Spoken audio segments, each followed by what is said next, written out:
Hi friends, welcome to பாவையின் பாதையில் channel. இன்றைக்கி இந்த வீடியோவில் என்ன பார்க்க போகிறோம்னா, ஜிஆர்டியில் வாங்கியிருந்த தாலி செயின் ஒன்று அறுந்து போயிடுச்சு அப்படின்னு சொல்லிட்டு லாஸ்ட் வீடியோவில் வந்து போட்டிருப்பேன். ஸோ அதை வந்து ஜிஆர்டியில் போய் கேட்கணும். அதுக்கு அவங்க என்ன சொன்னாங்க, நான் என்ன பண்ணேன் அப்படிங்கிறத நெக்ஸ்ட் வீடியோவை வந்து நான் போனேன்னா அப்லோட் பண்ணுறேன் அப்படின்னு சொல்லியிருந்தேன்.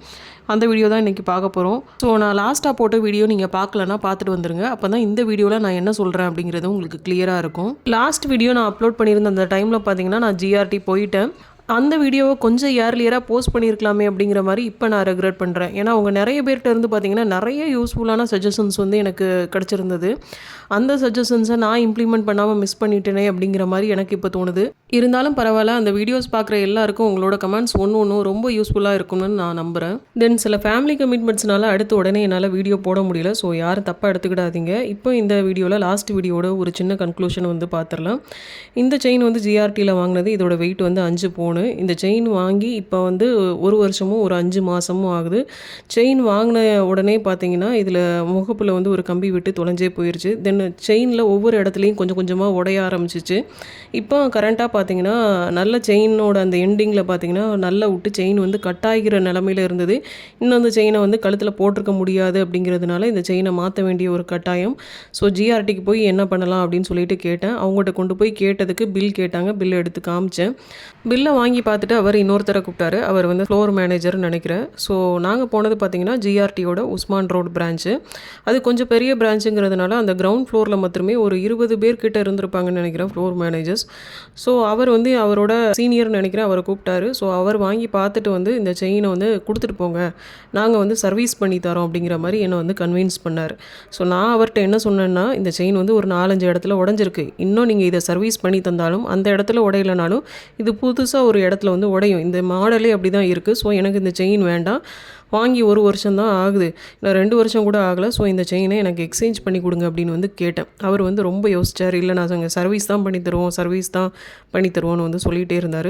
அதுக்கப்புறம் ஒரு 4-5 பேர் வந்து இந்த செயினை வாங்கி பார்த்தாங்க. அவங்களுக்குள்ளேயே டிஸ்கஷன் பண்ணாங்க. நாங்கள் மெயில் அனுப்பணும் அப்படி இப்படின்னு சொன்னாங்க.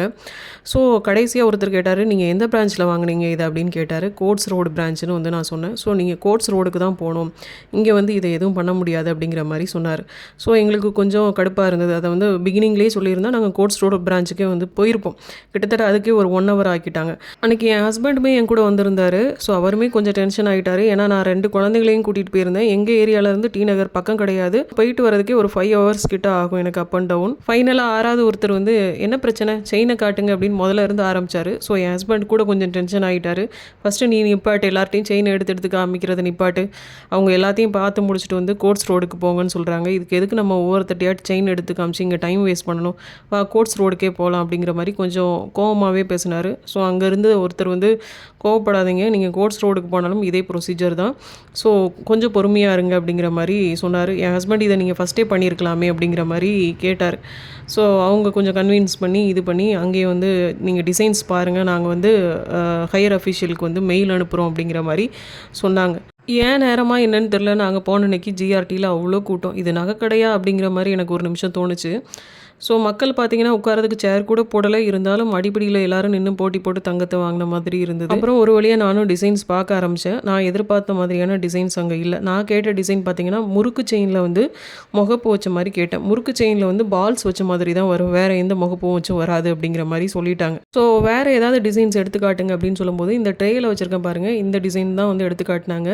இதில் வந்து ஒரு 2 செயின் தான் வந்து எடுத்துக்காட்டினாங்க. என்னோட பழைய செயினில் வந்து லக்ஷ்மி முகப்பு இருக்கும். ஸோ லக்ஷ்மி முகப்பு வச்ச மாதிரி வாங்கணும் அப்படிங்கிறது தான் என்னோட எண்ணம். முறுக்கு செயினில் கட்டாயமாக லக்ஷ்மி முகப்பு வச்சுருந்தா நான் வாங்கிட்டு வந்திருப்பேன். பட் முறுக்கு செயினில் ஒன்லி பால்ஸ் மட்டும்தான் இருந்தது. அதனால் நான் முறுக்கு செயின் வந்து வாங்கலை. தென் முறுக்கு செயின் வாங்கினா ஒரு 5% வாங்கிடலாம். என்னோட பழைய செயின் வாங்கினது பார்த்தீங்கன்னா 14.7% வேஸ்டேஜ் கொடுத்து வாங்கியிருக்கேன். ஸோ நான் அதிகமான வேஸ்டேஜ் கொடுத்து வாங்கிட்டு எதுக்கு கம்மி வேஸ்டேஜ் உள்ள ஒரு பொருளை வாங்கணுங்கிறது என்னோட எண்ணம். அந்த வேஸ்டேஜ் அளவுக்கு இல்லைனாலும் ஓரளவு அது பக்கத்தில் நெருங்குற மாதிரி உள்ள வேஸ்டேஜ் உள்ள ஒரு பொருளை வாங்கணும் அப்படிங்கிறது. ஸோ அதை என்ன ரீசன் அப்படிங்கிறத அடுத்தடுத்து வந்து நான் சொல்கிறேன். ஸோ இந்த செயினில் பார்த்தீங்கன்னா இந்த செயின் மாடலும் வேறு. இந்த செயின் மாடல்லையே 2 தான் காமிச்சாங்க. லக்ஷ்மி வச்ச மாதிரி 2 தான் இருக்குது அப்படிங்கிற மாதிரி சொன்னாங்க. சூஸ் த பெஸ்ட் அப்படிங்கிற மாதிரி 2 ஆப்ஷன் கொடுத்து எது வேணுமோ டக்குன்னு வந்து செலக்ட் பண்ணிக்கோங்க. வேணும்னா வாங்கிக்கோங்க, இல்லைனா லைனில் நிறைய பேர் வெயிட் பண்ணுறாங்க அப்படின்னு அந்த சேல்ஸ் பர்சன் வந்து கொஞ்சம் ஆட்டிடியூடாக நடந்த மாதிரி தான் அன்றைக்கி எனக்கு தோணுச்சு. அவர் செயின்ஸ் எடுத்து காமிக்க ஆரம்பித்ததுலேருந்து எஸ்டிமேஷன் ஸ்லிப்பு போட்டது எல்லாமே ஒரு ஆட்டிடியூடான பிஹேவியர் மாதிரி தான் அன்றைக்கி எனக்கு தோணுச்சு. ஸோ அதுதான் உண்மையும் கூட. ஏன்னா நான் கேட்ட கொஸ்டினுக்கு அவர் ப்ராப்பராக பதில் சொல்லலை, சில கொஸ்டினுக்கு ஆன்சரே பண்ணலை. எங்ககிட்ட இத்தனை கொஸ்டின் கேட்டு நீ நகை வாங்குவியா, எங்ககிட்ட கொஸ்டினே கேட்காம நகை வாங்குறதுக்கு 1000 பேர் இருக்கிறாங்க அப்படிங்கிற மாதிரி தான் அவரோட பிஹேவியர் வந்து அன்றைக்கி இருந்தது. ஃபைனலாக எஸ்டிமேஷன் ஸ்லிப்பும் போட்டு கொடுத்தாங்க. நான் செலக்ட் பண்ணியிருந்த நகையோட வெயிட் வந்து 39 கிராமும் 969 மில்லிகிராமும். அதோட எஸ்டிமேஷன் ஸ்லிப்பு தான் இது. இனிஷியலாக வந்து வேஸ்டேஜ் வந்து 16 பாயிண்ட் சம்திங் வந்து போட்டிருந்தாங்க. ஃபைனலாக வந்து 13 பாயிண்ட் சம்திங் வந்து போட்டு கொடுத்தாங்க. ஸோ இதுக்கு உண்டான ஜிஎஸ்டி எல்லாம் வந்து நான் பே பண்ண வேண்டியதாக இருந்தது. அதை அடுத்தடுத்து நம்ம வந்து பார்க்கலாம். பழைய நகையோட இதை வந்து இப்போ பார்க்கலாம். பழைய நகை வந்து நான் செட்டில் சேர்த்துருந்தது 33.5 கிராமு.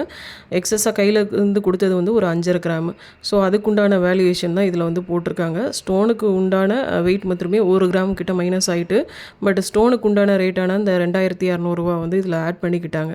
இது வந்து ஓல்டு செயினோட வேல்யூ வந்து நீங்கள் இப்போ பார்க்குறது.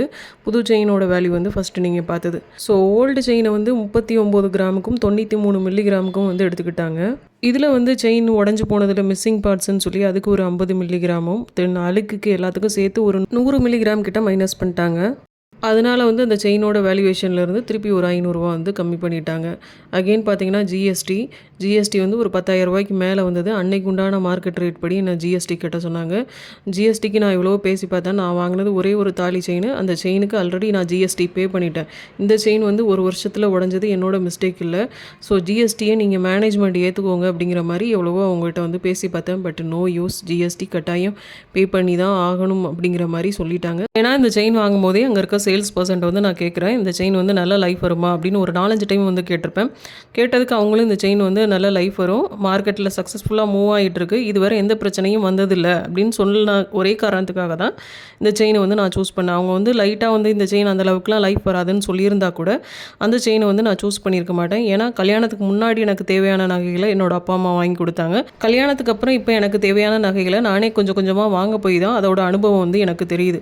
ஸோ எல்லாராலையும் இப்படி எக்ஸ்பெரிமெண்ட் பண்ணிலாம் வந்து நகைகள் வாங்க முடியாது. ஸோ நகைகளை விற்கிறவங்க நல்ல ஒரு லைஃப் தர மாதிரியான நகைகளை விற்றா நல்லாயிருக்கும். இல்லைனா நீங்கள் நகைகளை கொடுக்கும்போதே வந்து இந்த டிசைன்ஸ்லாம் லைஃப் வரும், இந்த டிசைன்ஸ்லாம் லைஃப் வராதுங்கிறத ஃப்ராங்காக சொன்னீங்கன்னா என்ன மாதிரி உள்ளவங்களுக்கு ரொம்பவே யூஸ்ஃபுல்லாக இருக்கும்னு நான் நினைக்கிறேன். ஸோ அந்த பழைய செயினை கொடுத்துட்டு புது செயின் வாங்குறதுக்கு எக்ஸஸான கோல்டு மாத்திரம் எனக்கு 800 மில்லிகிராமுக்கு மேலே வந்தது, 820 மில்லிகிராமோ என்னவோ. ஸோ அதுக்குண்டான அமௌண்ட் மாத்திரம் ஒரு 5,000, தென் ஜிஎஸ்டிக்கு ஒரு 10,000க்கு மேலே. ஸோ டோட்டலாக ஒரு 15,500 கிட்ட பே பண்ணி நான் இந்த செயினை வாங்கிட்டு வந்தேன். இதுக்குண்டான பில்லுமே இது கூட வந்து நான் அட்டாச் பண்ணியிருக்கேன். ஸோ நீங்கள் ரெஃபர் பண்ணிக்கலாம். இது வந்து வீட்டுக்கு வந்ததுக்கப்புறம் எடுத்த வீடியோ தான். ஸோ நான் செலக்ட் பண்ணியிருந்த அதே செயினை தான் வாங்கிட்டு வந்திருக்கேன். இந்த செயினை அப்படி ஒன்றும் டிசைன்ஸ் பார்த்து செலக்ட் பண்ணிக்கலாம் நான் வாங்கிட்டு வரல. வேறு வழியே இல்லாமல், சந்தோஷமே இல்லாமல் தான் வாங்கிட்டு வந்தேன். நீங்கள் வந்து முறுக்கு செயினே வாங்கியிருக்கலாமே, அதுதான் உழைக்கும் அப்படின்னு வந்து நிறைய பேர் கேட்கலாம். முறுக்கு செயின் வந்து ஒரு 4%, 5% வேஸ்டேஜ்லேயே வந்து வாங்கிடலாம்.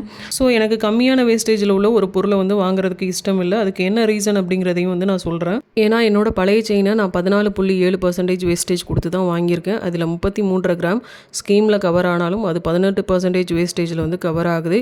எக்ஸ்ட்ரா உள்ள அந்த 5.5 கிராம் நான் பே பண்ணி வாங்கினதுக்கு 14% வேஸ்டேஜ் கொடுத்து தான் வாங்கியிருக்கேன். ஸோ எனக்கு 4-5% வேஸ்டேஜ் உள்ள ஒரு பொருளை வாங்க இஷ்டம் இல்லை. அகெயின் வந்து நீங்கள் இதில் தாலியை கோத்து போட இந்த செயினும் உடைய தானே செய்யணும்னு சொல்லி நீங்கள் கேட்கலாம். இந்த செயினில் எனக்கு தாலி கோத்து போட இஷ்டம் இல்லை. ஏன்னா இந்த செயினில் போட்டால் இந்த செயினும் உடையும் அப்படிங்கிறது எனக்கு கண்கூடாவே தெரிஞ்சிருச்சு. ஸோ இந்த செயினில் தாலி கோத்து போடுற மாதிரி எனக்கு ஐடியா இல்லை. இதில் வந்து ஒரு பெண்டண்டோ ஒரு வளையமும் போட்டுட்டு எங்கேயாவது போனால் வந்தால் மாத்திரம் போடுறதுக்கு யூஸ் பண்ணிக்கலாம் அப்படின்னு வந்து நான் நினச்சிருக்கேன். என்கிட்ட இப்போ ஆல்ரெடி ஒரு செயின் இருக்குது, ஒரு கம்மி வெயிட்டில் உள்ள செயின். அந்த செயினில் தான் வந்து நான் தாலியை கோத்து போட்டிருக்கேன். ஃப்யூச்சரில் வாய்ப்பு கிடைச்சதுன்னா ஒரு புது முறுக்கு செயின் வாங்கி அதில் தாலியை போடணும்னு நினச்சிருக்கேன். பார்க்கலாம். இந்த செயினோட மாடல் என்ன அப்படிங்கிறது உங்களுக்கு தெரிஞ்சால் கமெண்ட் பண்ணுங்கள். கடையில் கேட்டதுக்கு இது வந்து கொடி மாடல்னு சொன்னாங்க. தென் இந்த செயினோட லைஃப் எப்படி வருங்கிறத யாராவது யூஸ் பண்ணிகிட்டு இருந்தால் மறக்காமல் சொல்லுங்கள். இதில் இருக்க முகப்பும் வந்து ரிவர்சிபிள் முகப்பு தான், ரொட்டேட் ஆகிற மாதிரி தான் இருக்குது. பால்ஸுமே ரொட்டேட் ஆகிற மாதிரி தான் இருக்குது. இந்த செயினோட லென்த் 24 இன்ச்சஸ். தாலி செயினாலே ஸ்டாண்டர்டான லென்த் தான் வரும், அதுக்கு மேலே லென்த் வராது அப்படிங்கிற மாதிரியும் வந்து சொன்னாங்க. இப்போ இந்த செயினுக்கு உண்டான பில்லை வந்து நம்ம பார்க்கலாம். நான் போன அன்றைக்கி கோல்டு ரேட் வந்து ஒரு கிராமுக்கு 7555 ரூபா இருந்தது. ஃபஸ்ட்டு நம்ம ஓல்டு செயினுக்கு உண்டான டீட்டெயில்ஸ் வந்து பார்த்துடலாம். ஆல்ரெடி சொன்ன மாதிரி தான் ஓல்டு செயின் வந்து 40 கிராமும் 620 மில்லிகிராமும் இருந்தது. இதுக்கு வேஸ்டேஜ் அது இதுன்னு போட்டு மைனஸ் பண்ணது எல்லாம் ஆல்ரெடி சொன்ன மாதிரி தான். ஸோ ஸ்டோனுக்கு கீழே பார்த்தீங்கன்னா ஒரு ஸ்டோனுக்கு வந்து 80 ரூபா சம்திங் வந்து போட்டிருக்காங்க. அடுத்தது ஒரு ஸ்டோனுக்கு வந்து 2500 சம்திங் வந்து போட்டிருக்காங்க. ஸோ ஸ்டோனுக்கு உண்டான ரேட் வந்து எடுக்க மாட்டாங்கன்னு நினச்சேன்.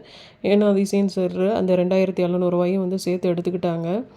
ஸோ இதுதான் வந்து ஓல்டு செயினுக்கு உண்டான வேல்யூவேஷன். இதிலேருந்து நமக்கு மிஸ்ஸிங் பார்ட்ஸு அப்புறம் அழுக்கு அது இதுன்னு ஒரு 100 மில்லி வந்து மைனஸ் பண்ணிட்டாங்க. இதுதான் வந்து இதில் போட்டிருப்பாங்க. மேலே போட்டிருக்கிறது வந்து நியூ செயினுக்கு உண்டானது. நியூ செயின் வந்து 39 கிராமும் 969 மில்லிகிராமும் இருந்திருக்கு. அதுக்கு உண்டான கோல்டு ரேட்டு வேஸ்டேஜ் எல்லாம் போட்டு வந்து இந்த அமௌண்ட் வந்திருக்கு.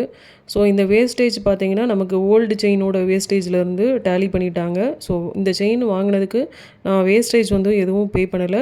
ஜிஎஸ்டி, எக்ஸ்ட்ரா கோல்டு அமௌண்ட்டு, தென் அந்த எக்ஸ்ட்ரா கோல்டுக்கு உண்டான வேஸ்டேஜ் ப்ளஸ் ஒரு 500 ருபீஸ், அது வந்து அந்த மிஸ்ஸிங் பார்ட்ஸு தென் அழுக்குன்னு சொல்லிட்டு மைனஸ் பண்ணாங்களா ஒரு 100 மில்லிகிராம் பக்கத்தில், அந்த அமௌண்ட்டு எல்லாம் சேர்த்து அந்த செயினை எக்ஸ்சேஞ்ச் பண்ணி வாங்கிட்டு வரதுக்கு நான் டோட்டலாக ஒரு 15,500 கிட்ட பே பண்ணி வாங்கிட்டு வந்திருக்கேன். ஸோ இதில் நான் என்ன ஃபீல் பண்ணுறேன்னா, ஒரு பொருளுக்கு நான் 2 டைம் ஜிஎஸ்டி பே பண்ணது எனக்கு வந்து நஷ்டம். அது அன்னைக்கு மார்க்கெட் ரேட் படி பே பண்ணது எனக்கு நஷ்டம் தான். அன்னைக்கு வந்து நான் இந்த பெண்டன்ட்டையுமே எடுத்துகிட்டு போயிருந்தேன். இதுவுமே வாங்கி ஒரு 1 வீக்லேயே வந்து உடஞ்சி விழுந்துருச்சு. அதாவது சிங்கிள் யூஸ்லேயே உடஞ்சிருச்சு.